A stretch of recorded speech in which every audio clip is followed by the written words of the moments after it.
Di kedalaman kapal angkasa yang sunyi itu, Gopal menggosok-gosok kedua tangannya yang berbungkus sarung tangan astronot, lalu menengok ke arah Boboiboy dengan wajah ragu. Kalau aku siasat dari dalam kapal angkasa dia boleh tak? Tanyanya pelan, suaranya bergetar sedikit menahan rasa gentar yang mulai menjalar di dalam dadanya. Aku pun sama, sambung Kuali cepat. Badannya sedikit merapat ke arah Gopal. Boboiboy yang berdiri tak jauh dari mereka tersenyum kecil mendengar permintaan itu.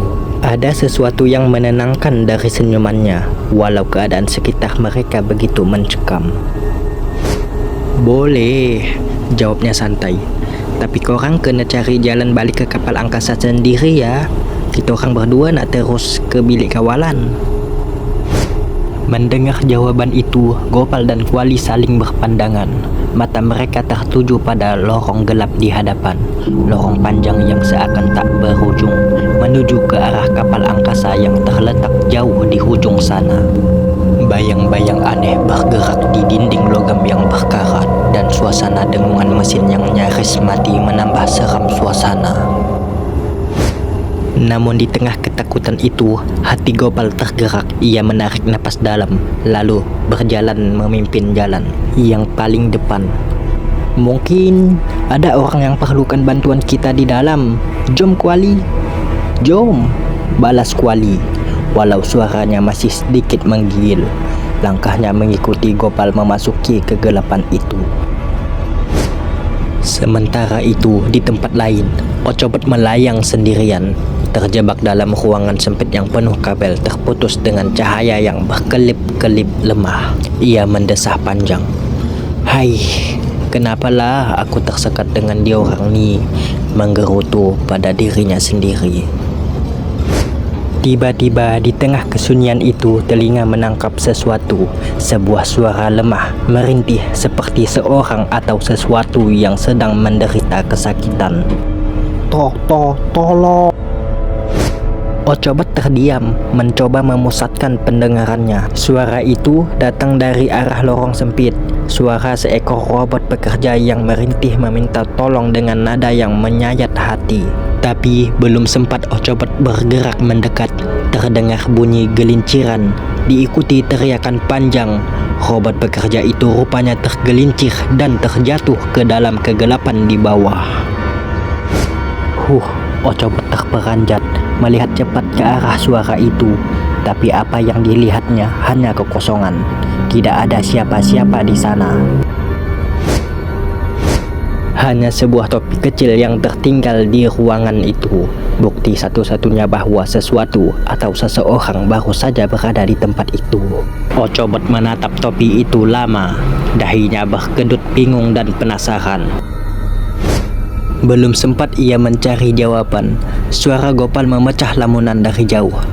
"Dey, Ochobot, tunggu apa lagi? Jomlah."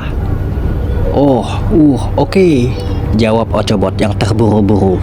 Walau pikirannya masih melekat pada topi misteri itu, seakan ada sesuatu yang tak kena dengan tempat ini.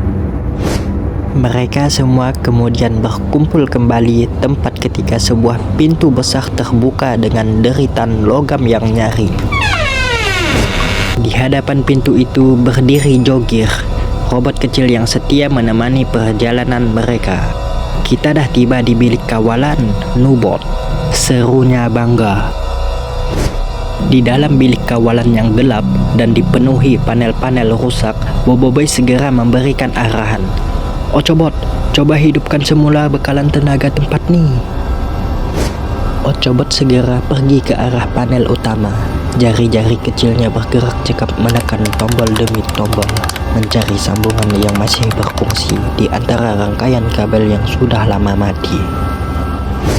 Setelah beberapa saat berusaha, Ochobot menghela nafas. "Aku cuma boleh aktifkan jana kuasa kecemasan, tapi tak cukup untuk bekalan tenaga ke seluruh kilang ni." "Okey lah tu," sahut Kuali. "Sekurang-kurangnya terang sikit tempat ni." Ochobot pun mengangguk, lalu berpaling pada panel utama dengan serius. "Bersedia semua?" "Hah? Bersedia untuk apa? Gopal bertanya kebingungan. Tapi sebelum jawaban datang, Ochobot sudah menekan sebuah tombol besar di hadapannya. Dalam sekelip mata, keadaan berubah drastis. Tubuh mereka yang sebelumnya melayang-layang tanpa grafiti tiba-tiba terhempas ke bawah. Gopal yang tidak bersedia langsung terjatuh dengan bunyi keras, sementara yang lain berjuang menjejakkan kaki kembali ke lantai logam. Aku dah aktifkan semula sistem sokongan kilang ni, kata Ochobot dengan nada lega. Terbaiklah Ochobot, puji Boboiboy yang sambil menahan senyum melihat Gopal yang masih terhuyun-hayang, kepalanya pening akibat jatuh secara mengejut. Merasa akhirnya berada di permukaan yang stabil, Gopal segera melepaskan helmet astronotnya, menarik nafas lega seperti baru terbebas dari penjara sesak. Akhirnya boleh buka juga baju ni. Namun, ketenangan itu tidak berlangsung lama. Tiba-tiba dari atas terdengar bunyi suara keras. Satu bunyi kuat seperti sesuatu yang berat terjatuh dari ketinggian bergema di seluruh bilik kawalan. Boboiboy dan Gopal serentak terlonjak. Mata mereka pantas mendongak ke arah siling yang gelap. Bunyi apa tuh? Gopal bertanya. Suaranya bergetar. Badannya separuh bersembunyi di belakang Boboiboy. Jogir dengan ketenangan yang agak menjengkelkan dalam situasi begini menjawab ringkas. Jangan risau Enci, mesti bunyi barang jatuh je tu. Belum sempat semua orang melepaskan nafas, satu lagi bunyi muncul. Kali ini bunyi seperti sesuatu sedang mengunyah. Kruk, kruk, kruk, berulang-ulang dari arah yang lebih dekat.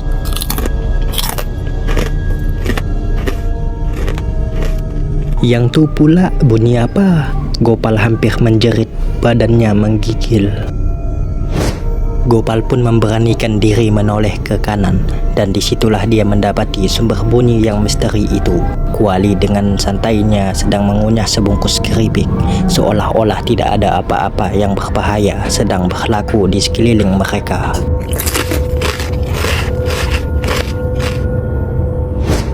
Rupanya, setiap kali Kuali merasa stres, caranya melepaskan tekanan adalah dengan makan atau minum sesuatu. Sorry, aku tengah stres, ujar Kuali pelan. Mulutnya masih penuh keripik. Gopal yang sudah kesal merana terkejut, sia-sia langsung merampas bungkusan keripik itu dari tangan Kuali. Dey, aku pun stres, bagi sikit. Tawa kecil pecah di antara mereka, walau hanya sebentar, sebab tak lama kemudian bunyi aneh itu kembali muncul.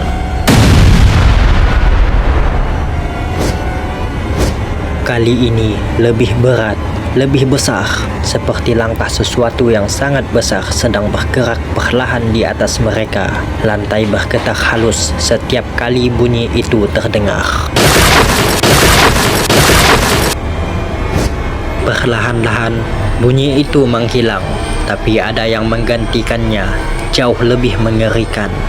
Suara penutup ventilasi di atas mereka tiba-tiba terbuka dengan kasar, seakan ada sesuatu yang mendesak untuk keluar dari dalamnya. Penasaran, Jogir melangkah mendekat, mendongak ke arah lubang gelap itu untuk melihat apa yang ada di dalam. Wajahnya yang tadinya polos kini berubah kaget saat melihat ke atas. Di dalam ventilasi itu tersembunyi sesosok robot misterius yang tidak pernah mereka lihat sebelumnya. Apa Encik buat kat atas tu? Tanya Jogir dengan nada polosnya yang khas, sama sekali tidak menyadari bahaya yang mengintai. Robot misterius itu hanya menjawab dengan suara rintihan seperti kesakitan. Tolong, tolong. Mendengar itu, naluri penolong Jogir langsung bangkit. Tolong? Apa yang boleh saya tolong? Tapi dalam sekejap, suasana berubah 100%. Wajah robot misterius itu yang awalnya memelas tiba-tiba bertransformasi menjadi sesuatu yang jauh lebih menyeramkan. Matanya menyala merah dan mulutnya membuka lebar dipenuhi gigi-gigi logam yang berkilat. "Tolong masuk dalam perut aku," bisiknya dengan suara yang sama sekali berbeda, dingin dan mengancam.